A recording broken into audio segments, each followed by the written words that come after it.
Mari kita berkenalan dengan tokoh utama pada film ini, pria botak bernama Levon yang merupakan seorang mandor di sebuah proyek pembangunan. Saat tiba di lokasi proyek, Levon meminta anak buahnya untuk berkumpul mendengarkan pengarahan singkat dari dirinya. Levon mengingatkan kepada mereka untuk selalu waspada dan bekerja dengan penuh semangat. So listen, today there'll be a bonus for you. Home with the same amount of figures that we came with.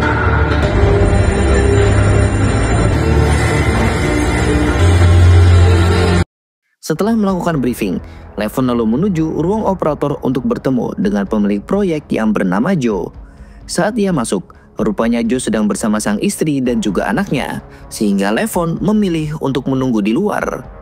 Tidak lama berselang, Levon melihat ada sebuah mobil yang tiba-tiba datang dan berhenti tidak jauh dari lokasi proyek.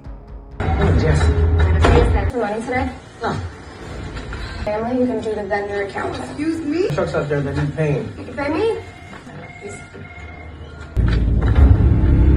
Everybody needs to party bus, right? After they... Dari mobil itu, terlihat dua orang debt collector yang sedang berjalan mendekati salah satu pekerja dan langsung menagih hutang dengan cara yang kasar. Melihat anak buahnya diganggu, Levon keluar dan mencoba menengahi mereka. Levon meminta kedua penagih itu untuk tidak membuat keributan di area kerja. Namun bukannya menggubris dan mengikuti arahan Levon, salah satu dari mereka justru menantang dan berbicara dengan tidak sopan hingga tiba-tiba. Excuse me. Not your business.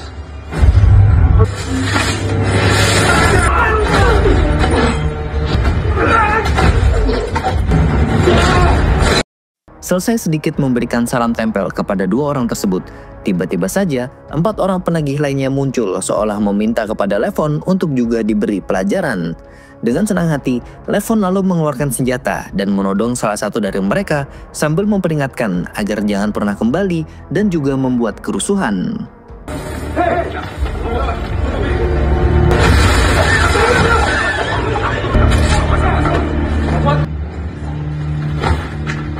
I was respectful. Get up. Don't come back. How did you do that? To get back to work. Tak lama kemudian, muncullah seorang wanita yang bernama Jenny, yang merupakan putri dari bos Levon. Jenny sangat terkesan dengan aksi heroik yang baru saja dilakukan oleh Levon dan memberinya sebuah sarapan gratis sebagai apresiasi. Is that some military shit? You didn't see anything. Yeah. Try to check it. Good. Hey, grandma took this. Singkatnya, setelah makan siang, Levon memanfaatkan momen ini untuk menjemput putrinya yang sedang menghadiri pesta ulang tahun. Sesampainya di sana, ia menyuruh sang putri untuk masuk ke dalam mobil, sementara dirinya berbincang sejenak dengan sang mertua atau kakek dari anaknya. Hey, Daddy. Love you too, honey. In the truck. The occasion. No occasion. Just stay. Yeah, please, Dr. Roth. We don't have to do this. Your mother needed you and you won't be there when Meredith needs you. But I will. Setelah lama berbincang, Levon lalu mengajak putrinya untuk makan siang. Saat makan bersama, Levon lalu memberikan sebuah foto mendiang istrinya kepada sang anak. Diketahui, istri Levon telah wafat 3 tahun lalu akibat penyakit tumor dan sejak saat itulah Levon mempercayakan keasuhan putrinya kepada sang kakek karena ia sendiri harus bekerja keras demi bertahan hidup. That means you're buying stuff. Come on. I took that picture with a film camera with that. Grandpa took all Mama's pictures down. Sometimes I forget what she looks like. Dad, can I tell you something? Anything. I'm mad at Mama for dying or leaving us. I heard too. Usai mengantarkan putrinya kembali ke rumah sang kakek, Levon kemudian pergi ke sebuah klinik untuk menemui seorang psikiater. Dalam sesi konseling itu, Levon mengungkap kalau dirinya hampir tiap malam selalu dihantui oleh mimpi buruk dan ingatan kelam di masa lalu yang tak kunjung menghilang. Mendengar hal itu, si psikiater meminta Levon untuk menceritakan dengan jujur apa saja yang terjadi di masa lalunya. Hoping you throw a punch. And he wins. Why does Dr. Roth hate you so much? Thinks I killed his daughter. Did you? I was overseas on a deployment. Dengan nada berat, Levon pun memberitahu kalau dulu dia merupakan anggota pasukan elit kerajaan Inggris yang kerap ditugaskan di wilayah konflik. ingatan yang sangat mengganggunya adalah misi terakhirnya yang sedang berlangsung di Afghanistan. Saat itu, dari seluruh pasukan yang bertugas, hanya ia dan satu sahabatnya yang berhasil selamat, sementara anggota lainnya tewas di tempat. Belum selesai dengan trauma yang menimpanya, kemalangan kembali menghampiri dirinya ketika Levon kembali ke kampung halaman dan mendapati istrinya sudah meninggal karena tidak sanggup melawan penyakit. Akibat hal tersebut, Levon pun akhirnya memilih untuk mundur dari dinas militer dan menjalani kehidupan baru sebagai mandor proyek konstruksi. Setelah mendengar cerita dari Levon, psikiater lalu menyimpulkan bahwa Levon mengalami trauma berat akibat perang dan kehilangan orang yang ia cintai. Si psikiater pun menyarankan agar Levon rutin menjalani terapi bulanan dan mengambil waktu untuk berlibur guna menjernihkan pikiran. Alleges you have untreated PTSD. In the country of my birth for 22 years. She battled depression her whole life. This guy's got a team of $1,000 an hour attorneys. The best we can do is negotiate a surrender. Scene lalu beralih ke Jenny dan teman-temannya yang saat ini sedang memutuskan untuk berpesta di sebuah klub terkenal di kota. Di tengah kesenangan yang mereka rasakan, tanpa disadari sebenarnya sudah ada seseorang yang sejak tadi mengawasi Jenny dari kejauhan. Di tengah pesta, Jenny merasa pusing dan juga mual karena minum terlalu banyak. Ia pun pergi ke dalam toilet untuk memuntahkan isi perutnya. Ketika Jenny pergi ke toilet, terlihat seorang bartender di klub tersebut buru-buru mengirimkan pesan kepada seseorang. Dan disinilah malapetaka dimulai. Jenny yang baru keluar dari toilet tiba-tiba diculik oleh seseorang dan dibawa pergi menggunakan mobil.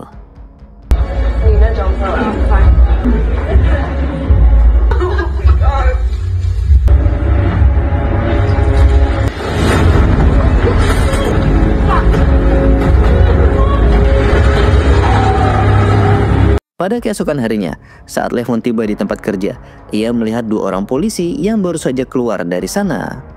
Saat masuk ke dalam, Levon mendapati Joe dan juga istrinya sedang menangis histeris. Ia pun langsung bertanya apa yang sedang terjadi. Jenny's missing. What do you mean missing? She went out with her friends on Friday. Worried, so we called the cops, and then on Sunday, On Sunday night. We invited half our family. Joe menjelaskan bahwa Jenny sudah tidak pulang sejak semalam dan tidak bisa dihubungi.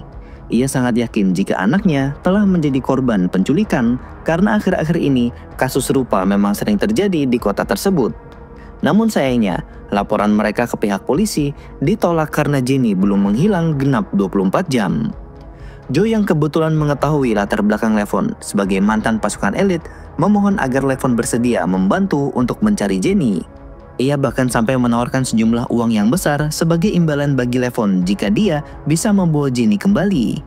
Sayangnya, Levon menolak tawaran tersebut karena ia sendiri sudah berjanji pada dirinya untuk tidak lagi terlibat dalam dunia kebrutalan.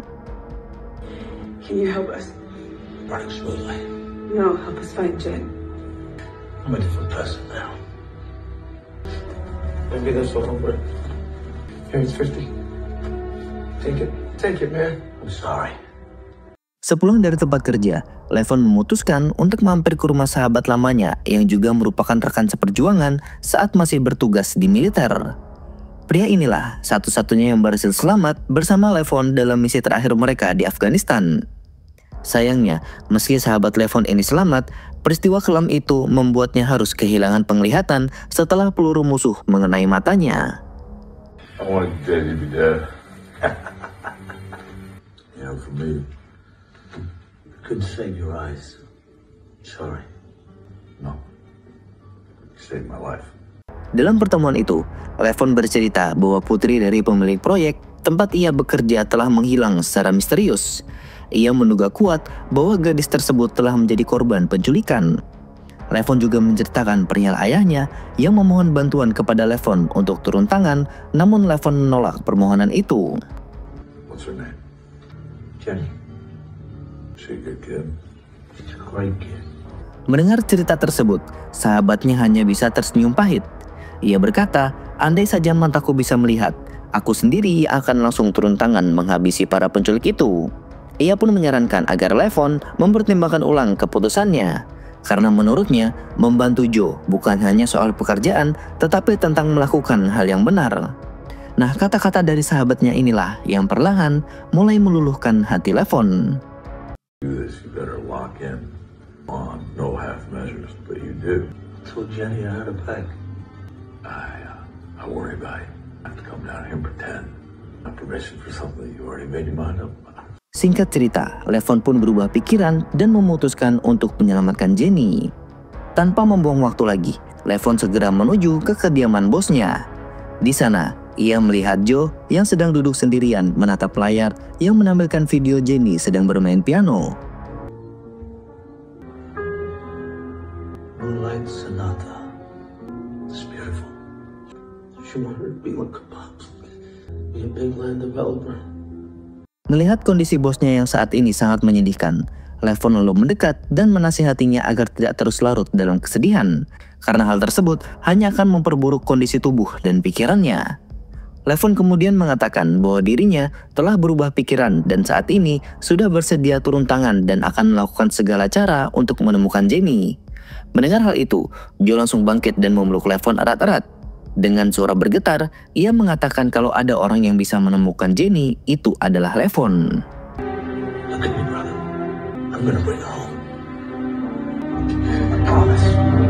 Untuk memulai misi menemukan dan juga membawa Jenny kembali, langkah pertama Levon adalah menyelidiki lokasi terakhir Jenny terlihat, yakni sebuah klub malam tempat ia berpesta bersama teman-teman sebelum menghilang.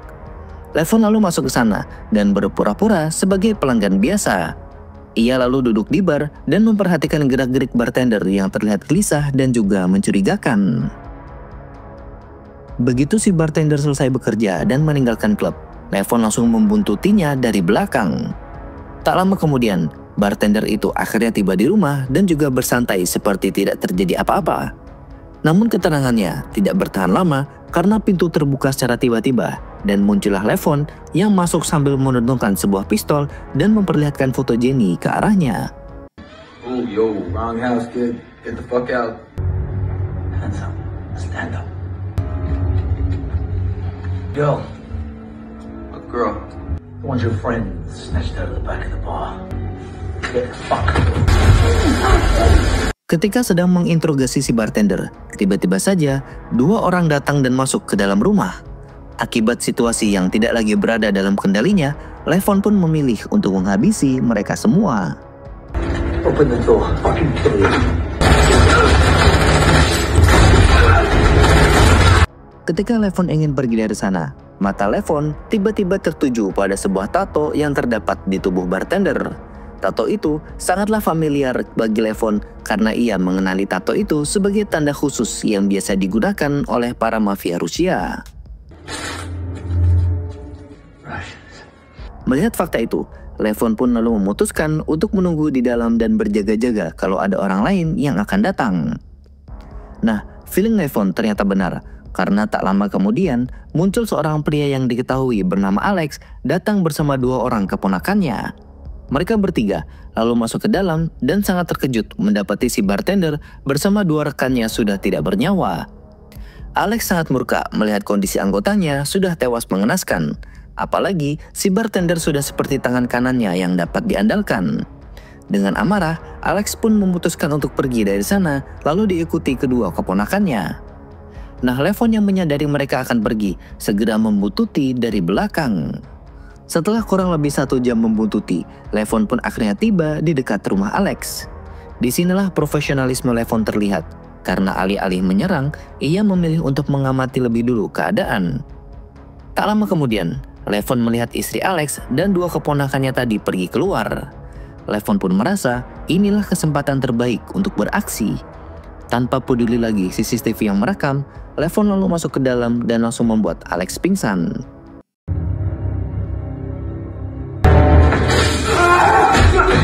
Ketika Alex sadar, ia mendapati dirinya sudah dalam kondisi tangan terikat di kursi. Levon mengancam, jika Alex tidak mau berbicara, ia akan dijatuhkan ke dalam kolam dan dibiarkan meninggal di dalam. Setelah itu, Levon lalu menunjukkan foto Jenny dan mengatakan bahwa tujuannya adalah mencari gadis tersebut karena ia yakin jika Jenny telah diculik oleh kelompok Alex. Tidak ingin dirinya segera mati, akhirnya Alex mengaku bahwa Jenny kini berada di tangan anaknya yang bernama Damian. Alex yang mengira dirinya akan selamat setelah memberi informasi kepada Levon ternyata tetap ditenggelamkan. I'm looking for a young lady. No one kills 3 people to sell a woman. I'm not selling her. I'm gonna bring her home. Fuck you.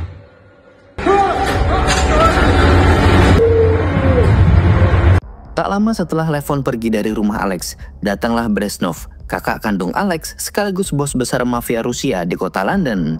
Ia juga merupakan ayah dari 2 keponakan Alex yang terlihat di scene sebelumnya.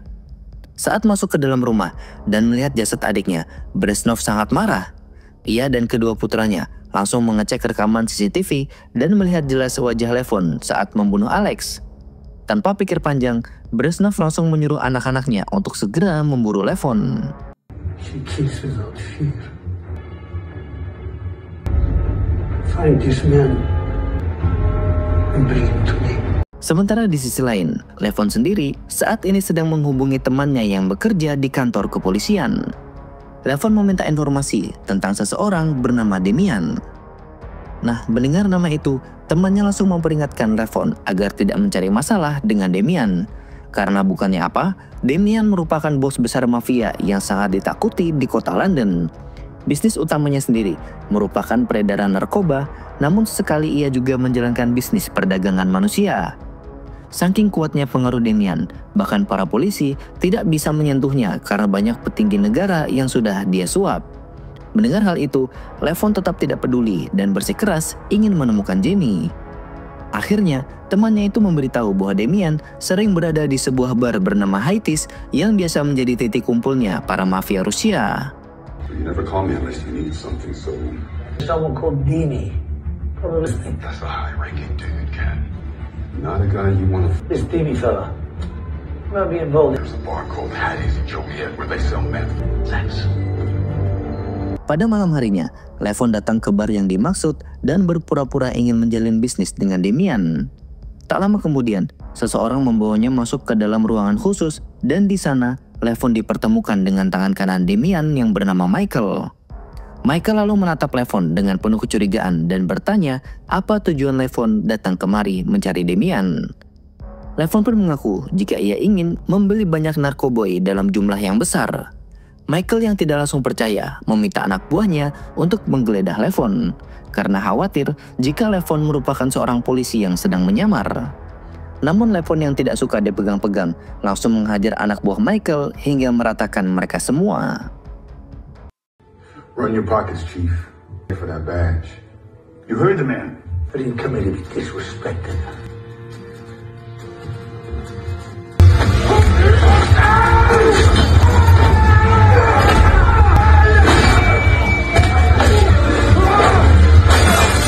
Saat Levon hendak menghabisi salah satu dari mereka, Michael langsung menghentikannya dan berkata kalau ia sekarang percaya kepada Levon. Michael pun setuju untuk mempertemukan Levon dengan Damian, tapi bukan sekarang karena Damian sedang sibuk. Sebagai gantinya, Michael pun memberikan ponsel dan berkata akan menghubunginya melalui ponsel itu jika Damian sudah tidak sibuk lagi. Enough! You're a cop. You're a working man. I heard you're in the buying room. I'm looking for blue glass. Be there at 7 a.m. having breakfast. And Bring 5 stacks. Di sisi lain, Jenny sendiri saat ini sedang dibawa oleh 2 orang anak buah Damian ke tempat klien. Di sana, sang klien terlihat sangat bahagia karena kali ini dia akan mendapatkan jatah servis wanita muda dan juga berparas cantik. Namun belum sempat mencicipi Jenny, Jenny malah memberontak dengan menggigit pipi si klien hingga berdarah. Si klien yang merasa sangat kesakitan langsung meminta anak buah Damian untuk membawa Jenny pergi. we're back.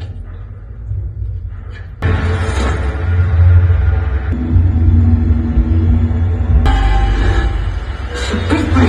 She's supposed to be asleep. I want her out. Pada keesokan paginya, Michael pun akhirnya menghubungi Levon dan mengajaknya untuk bertemu karena Damian sudah punya waktu luang di malam hari. Mereka pun akhirnya janjian untuk bertemu di bar yang sama. Singkatnya, Levon pun datang dan langsung diperkenalkan kepada Damian. Kali ini, Levon tetap berpura-pura ingin membeli barang haram. Ia menyerahkan kartu identitas agar terlihat semakin meyakinkan. Dengan usaha yang telah dilakukan oleh Levon, Damian pun akhirnya percaya dan mereka berdua akhirnya melakukan transaksi. Selesai bertransaksi, Levon membuang semua barang haram itu ke dalam toilet karena niat utamanya hanyalah mendekati Damian dan menyelamatkan Jenny. Pada malam berikutnya, Levon kembali ke bar untuk memata-matai Damian. Namun belum sempat masuk ke dalam, ia sudah ketahuan oleh dua putra Brezhnov yang tahu bahwa Levon adalah pembunuh pamannya. Dua anak Brezhnov ini tentu langsung mengejar Levon dan terjadilah aksi saling mengejar dan juga baku tembak. Sneaky motherfucker.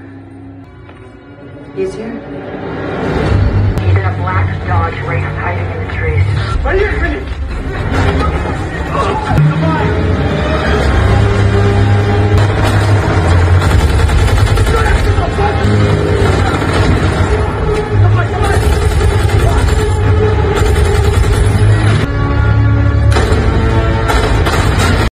Di tengah pelarian, Levon tidak sengaja menabrak mobil polisi hingga membuatnya pingsan.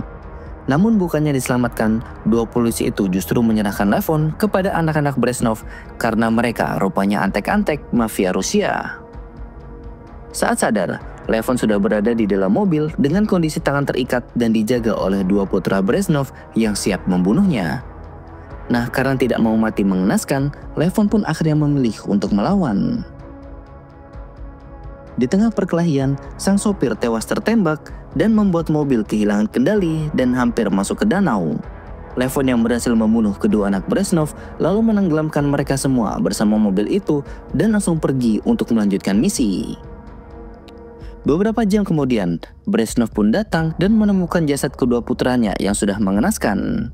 Di sini, Brezhnov marah besar karena Levon telah membunuh adiknya dan dua anaknya sekaligus. Pada hari itu juga, Brezhnov langsung mengumpulkan para petinggi mafia Rusia untuk rapat darurat. Dalam rapat tersebut, akhirnya diketahui bahwa akar masalah dari ini semua adalah Damian. Hal ini diketahui setelah mereka menganalisa rekaman CCTV di rumah Alex.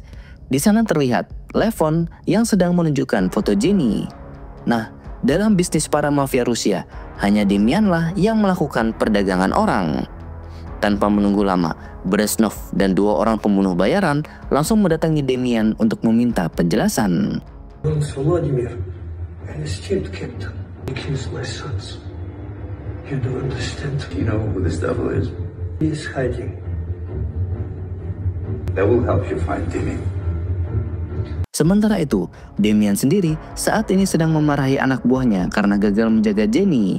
Ia sangat kecewa karena Jenny membuat tamu yang ingin mencicipinya malah mendapatkan luka. Damian pun akhirnya memerintahkan anak buahnya untuk segera membunuh Jenny karena sudah tidak berguna. You just fucked me out of 200 grand. Customer wants a dead. I want a dead. I don't know what to think. Consider it done. You fucker! Tak lama kemudian, Brezhnov muncul bersama dua pembunuh bayaran. Ia memaki-maki Damian karena perbuatannya telah menyebabkan dua orang anaknya tewas. Brezhnov lalu menunjukkan foto Levon kepada Damian dan seketika Damian kaget karena ternyata Levon adalah orang yang pernah berbisnis dengannya. Damian lalu menyerahkan kartu identitas Levon yang pernah ia terima dan setelah diperiksa barulah mereka tahu siapa Levon sebenarnya. Brezhnov yang berhasil menemukan alamat rumah ayah mertua Levon langsung mengirimkan dua orang pembunuh bayaran untuk melakukan aksi balas dendam. Sementara itu, Levon yang baru saja menjemput putrinya dan mengantarnya ke rumah kakek dibuat terkejut saat melihat rumah mertuanya sudah dalam kondisi terbakar. Levon pun meminta putrinya untuk menunggu di dalam mobil sementara ia sendiri berusaha menyelamatkan ayah mertuanya yang masih di dalam. Beruntung, ayah mertuanya masih bisa diselamatkan dan Levon berhasil membawanya keluar.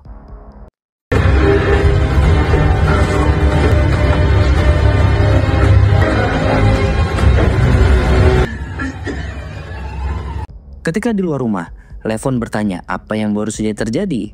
Ayah mertuanya lalu menjelaskan bahwa kebakaran itu disebabkan oleh ulah mafia Rusia yang mencari Levon. Nah, menyadari identitasnya telah terbongkar, Levon pun segera membawa ayah mertuanya pergi ke rumah sakit untuk diobati, sementara putrinya ia titipkan di rumah sahabatnya.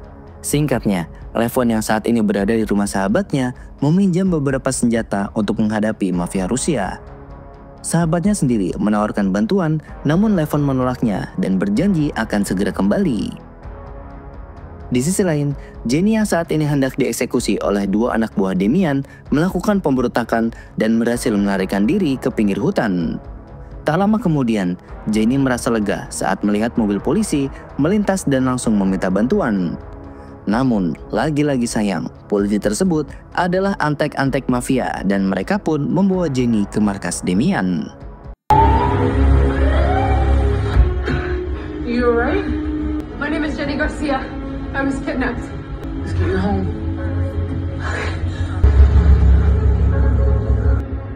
I'm so fucking sorry. Di markas, Jenny kemudian diserahkan kepada anak buah Damian yang bernama Viper. Saat Viper hendak mengeksekusi Jenny, ia mendapatkan telepon dari klien sebelumnya yang masih penasaran dengan Jenny. Klien tersebut meminta agar Jenny cukup disekap saja di markas karena ia akan segera datang. Akhirnya, Viper dan seorang rekannya menyekap Jenny di sebuah ruangan. Demi says you still have the girl. Yeah, we still got her. Show me she's still alive. See? Still alive. Get her cleaned up and smelling real pretty for you. No. Not sleepy. Di sisi lain, Levon saat ini sedang menuju ke bar tempat biasa Damian berada. Dengan cepat, ia langsung mengalahkan para penjaga satu persatu dan langsung menodong Damian. Levon menanyakan di manakah keberadaan Jenny saat ini.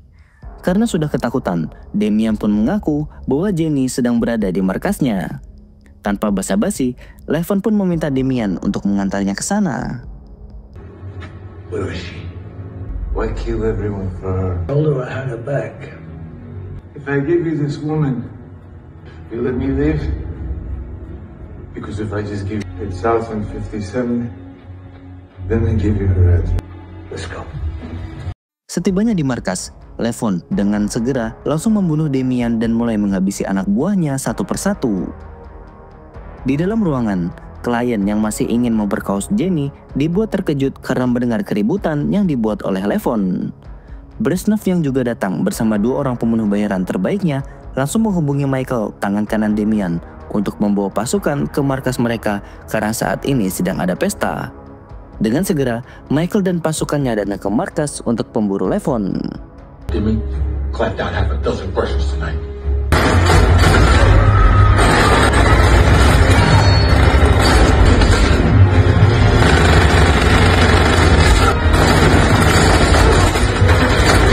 Selesai membunuh mereka semua termasuk Michael, Levon segera menuju ke ruangan tempat Jenny disekap. Di sana, Levon langsung membuat klien Damian mokat, begitu juga dengan Viper. Sementara itu, Jenny juga ikut membantu dengan berhasil membunuh rekan si Viper meskipun tangannya sedang dalam kondisi terikat.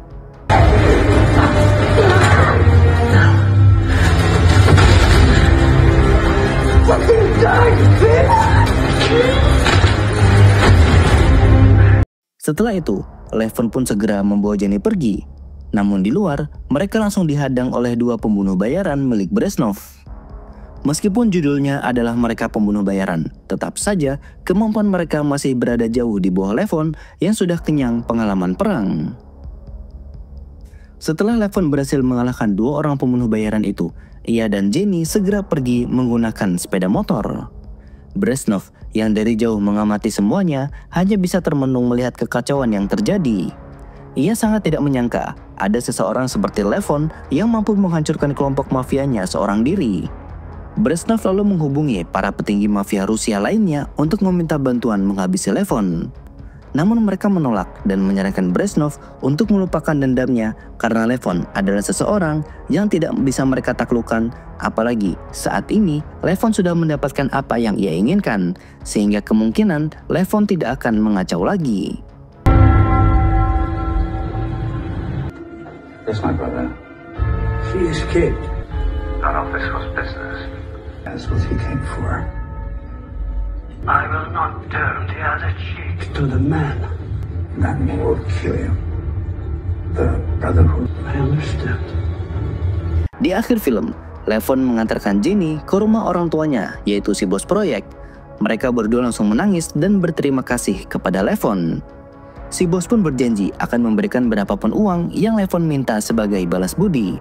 Namun Levon menolak karena ia melakukan semua itu dengan ikhlas dan menganggap si bos sudah sebagai keluarganya sendiri. Setelah itu, Levon pun pamit pergi untuk menjemput putrinya di rumah temannya dan film pun akhirnya tamat.